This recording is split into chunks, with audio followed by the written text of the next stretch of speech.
పేదవాడి పక్షాన నిలబడతాం, ప్రజా గొంతుకై నినదిస్తాం. వాయిస్ ఆఫ్ వాయిస్లెస్, తెలుగువారి మనస్సాక్షి, సాక్షి టీవీ. సాక్షి టీవీ ప్రసారాల కోసం మీ స్థానిక కేబుల్ ఆపరేటర్ని వెంటనే సంప్రదించండి.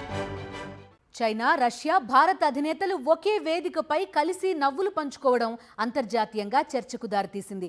టియాన్జిన్ నగరంలో జరిగిన ఎస్సీఓ సమ్మిట్లో మోదీ, పుతిన్, జిన్పింగ్ తమ స్నేహాన్ని ప్రదర్శించారు. సమ్మిట్ హాల్లోకి వచ్చిన మోదీ, పుతిన్ నేరుగా జిన్పింగ్ వద్దకు వెళ్లారు. ముగ్గురు కలిసి చేతులు పట్టుకుని స్నేహభావం ప్రదర్శించారు. టియాన్జిన్ నగరంలో చోటు చేసుకున్న దృశ్యాలు అమెరికాకు ఒక సంకేతమని అంతర్జాతీయ విశ్లేషకులు అంటున్నారు. భారత్కు చైనా, రష్యా మద్దతు ఉందని మోదీ ప్రపంచానికి చూపించడంలో విజయవంతమయ్యారు.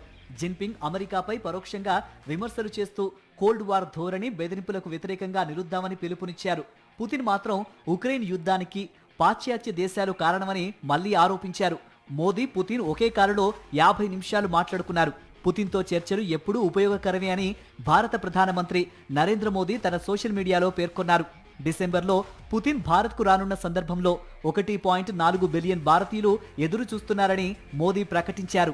గతంలో భారత్ పాశ్చాత్య దేశాలతో స్నేహ సంబంధాలను కొనసాగించింది. కానీ అమెరికా టారిఫ్లు, రష్యా క్రూడ్ ఆయిల్ దిగుమతులపై టారిఫ్ ఇప్పుడు భారత్ తన పాత మిత్రుల వైపు మరింతగా మొగ్గు చూపుతోంది.